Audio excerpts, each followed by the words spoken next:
Oke, Assalamualaikum warahmatullahi wabarakatuh. Selamat pagi semuanya. Pada pagi hari ini kita akan membahas pembahasan mengenai hukum Mendel. Ingat, hukum Mendel itu ada dua. Yang pertama hukum 1 Mendel dan hukum 2 Mendel. Sebelum masuk ke materi hukum Mendel, pada pertemuan sebelumnya Bapak sudah menjelaskan mengenai beberapa istilah di dalam pewarisan sifat seperti fenotip, genotip, alel, gen kromosom, dan lain sebagainya. Oke. Pada pagi hari ini Bapak akan menjelaskan kepada kalian mengenai hukum 1 Mendel atau yang kita kenal sebagai hukum segregasi. Ini segregasi ya, hukum segregasi. Ingat, mengapa disebut sebagai hukum segregasi? Karena pada saat pembentukan gamet atau kelamin, sel kelamin, terjadi pemisahan alel. Alel itu kita sebut juga sebagai variasi gen secara bebas dari yang sifatnya diploid menjadi haploid. Ingat, pada pembelahan sel itu diploid itu berarti kromosomnya berpasangan, sedangkan haploid itu kromosomnya saling memisah. Misal pada alel A besar A kecil ini kan sifatnya diploid, akan mengalami segregasi menjadi A besar dan A kecil, artinya terpisah. Nah, hukum 1 Mendel atau hukum segregasi itu berlangsung pada persilangan monohibrid atau persilangan yang terjadi dengan adanya satu sifat beda. Kita lihat contoh soal berikut. Misalnya sebuah bunga mawar merah disilangkan dengan bunga mawar putih. Sifat warna merah dominan terhadap warna putih. Tentukan kemungkinan sifat anakannya pada F2 atau pada keturunan keduanya. Ingat, kalau di sini diminta kemungkinan sifat berarti bisa sifat genotip, bisa sifat fenotip yang akan muncul dalam bentuk rasio ya. Jadi kita disuruh menentukan berapa rasionya. Di sini sifat merah kita misalkan M besar. Mengapa kita menggunakan M besar? Karena sifat warna merah tadi dominan. Dan putih kita menggunakan M kecil karena sifatnya itu resesif. Secara di sini kan merahnya dominan, berarti mau tidak mau putihnya itu adalah resesif. Kemudian kita tentukan P. Apa ini P? P ini adalah parental atau indukannya. Kita menggunakan simbol seperti cermin, berarti ini anggap induk betina, itu merah, disilangkan dengan induk jantan putih. Mau kalian tukar tidak jadi masalah ya. Di sini yang jantan, di sini yang betina tidak jadi masalah. Oke, kita tentukan alelnya. Ini alel merah tadi katanya dominan, berarti M besar. Sedangkan yang putih M kecil. Selanjutnya kita tentukan gametnya. Karena sama-sama M besar, berarti kita hanya ambil satu M besar. Disilangkan dengan sama-sama M kecil, kita ambil satu M kecil. Jadi disinilah letak dari hukum pemisahan gametnya tadi, atau yang kita sebut sebagai hukum segregasi. Tentukanlah keturunan pertama. F1 itu kita sebut filial pertama atau anakan yang pertama. Itu kita satukan menjadi M besar M kecil. Jadi secara genotip itu M besar M kecil alelnya, sedangkan secara fenotip sifatnya yang muncul adalah merah. Mengapa merah? Karena M besar itu dominan tadi. Kemudian kita lanjutkan untuk menentukan F2. F2 itu didapat dengan menyilangkan F1 sesamanya. Tetapi mengapa Bapak buat torpedo? Anggap aja ini adalah indukan keduanya yang berasal dari indukan yang berasal dari anakan yang pertama, di mana genotipnya itu adalah M besar M kecil, M besar dan M kecil. Kemudian kita akan tentukan gametnya. Kalian perhatikan gametnya tadi M besar M kecil berarti terpisah ya. Kita segregasi M besar M kecil. Kemudian yang kedua juga untuk yang disilangkan yang kedua itu M besar juga M kecil. Berarti kita tentukan berapa F2-nya. F2 ditentukan dengan memisahkan gamet tadi ya. Ini jantan, ini yang jantan, ini yang betina. Oke, ini yang jantan, ini yang betina. M besar M kecil, kemudian M besar M kecil. Selanjutnya bisa kalian lanjutkan nih, kira-kira sifat yang dihasilkan itu apa saja sifat anakannya itu. Kemudian kita lihat rasio dari genotip hasil persilangan tadi.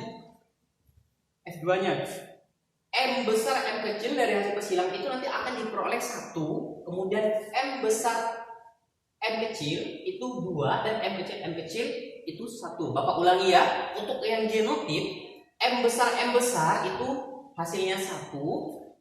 Kemudian M besar M kecil itu 2 dan M kecil itu 1. Sedangkan untuk sifat fenotipnya 3 berbanding 1. 3 merah dan 1 putih. Mengapa bisa muncul 3 merah? Karena M ini kan tadi dominan. Berarti ini dominan, ketemu ini juga akan tetap dominan. Jadi totalnya ada 3. Sedangkan yang M kecil itu sifatnya regresif, jumlahnya hanya 1. Jadi untuk perbandingan atau rasio dari genotipnya itu 1 banding 2 banding 1. Sedangkan untuk fenotipnya itu adalah 3 banding 1. Selanjutnya kita lihat, Bapak akan berikan kalian latihan soal untuk hukum 1 Mendel. Silahkan nanti kalian kerjakan. Lihat di soalnya, tikus berwarna hitam dominan disilangkan dengan tikus berwarna putih resesif. Jika hasil dari persilangan diperoleh 32 ekor tikus, tentukan banyak tikus yang berwarna hitam yang dihasilkan dari persilangan. Untuk menyelesaikan permasalahan ini, silakan kalian buat terlebih dahulu penyelesaian seperti ini sampai kalian bisa menentukan berapa genotip, berapa fenotipnya. Selanjutnya kalian bisa menentukan berapa ekor tikus hitam yang dihasilkan. Baiklah, Bapak akan melanjutkan penjelasan mengenai hukum 2 Mendel atau kita sebut juga sebagai hukum penggabungan bebas. Ingat, hukum 2 Mendel ini terdapat pada persilangan dihibrid. Kalau hukum 1 Mendel kan terdapat pada persilangan monohibrid. Oke, kalian perhatikan di situ persilangan dihibrid, yaitu persilangan terjadi dengan 2 sifat beda ya. Kalian fokus saja dengan suara Bapak. Kita ambil contoh misalnya pada permasalahan berikut. Buah mangga dengan bentuk bulat rasa manis disilangkan dengan buah mangga bentuk lonjong rasa asam. Bentuk bulat dominan terhadap lonjong dan rasa manis dominan terhadap rasa asam. Jika dari persilangan dihasilkan 160 anakan, tentukan banyaknya buah mangga bentuk lonjong rasa manis yang dihasilkan. Oke. Penyelesaiannya kita lihat dulu. Di situ sifat bulat karena tadi dari soal mengatakan bulat itu dominan, berarti kita menggunakan B besar. Dominan ya. Selanjutnya karena sifat manis juga dominan, berarti manis itu M besar. Dominan kita sudah menggunakan huruf besar, B besar dan M besar, maka untuk sifat yang resesif yaitu sifat lonjong dan sifat asam itu kita menggunakan B kecil dan L kecil. B kecil untuk lonjong B kecil dan untuk asam itu M kecil. Oke. Mohon maaf ya tadi ada sedikit kesalahan. Jadi untuk lonjong itu B kecil ya karena bulat tadi sudah B besar, berarti lonjongnya B kecil karena sifatnya resesif, dan asam itu kita menggunakan M kecil karena manisnya itu M besar. Sehingga untuk mangga yang bentuk bulat rasa manis kita tuliskan genotipnya itu B besar, B besar, M besar, M besar. Sedangkan untuk bentuk lonjong rasa asam, genotipnya adalah, ada yang tahu? Ya, pasti udah tahu semua kan? Ya, nanti tinggal kalian lengkapi saja ya di situ. Kemudian kita tentukan parentalnya. Parental yang pertama itu Bapak kasih titik-titik, nanti silahkan kalian lengkapi. Kemudian untuk parental yang kedua, genotipnya itu B kecil, B kecil, M kecil, M kecil. Selanjutnya kita tentukan gametnya. Gametnya ini kita ambil untuk yang parental pertama, gametnya itu adalah B besar, M besar. Sedangkan untuk yang genotip kedua, yang B kecil, B kecil, M kecil, M kecil itu gametnya adalah, ada yang tahu? Kalau sudah tahu boleh kalian lengkapi di situ ya, kalian tuliskan saja. Sehingga diperolehlah F1. Lihat di situ nampak ya F1. Sehingga diperoleh F1 itu B besar, B kecil, M besar, M kecil dengan fenotip bentuk bulat rasa manis.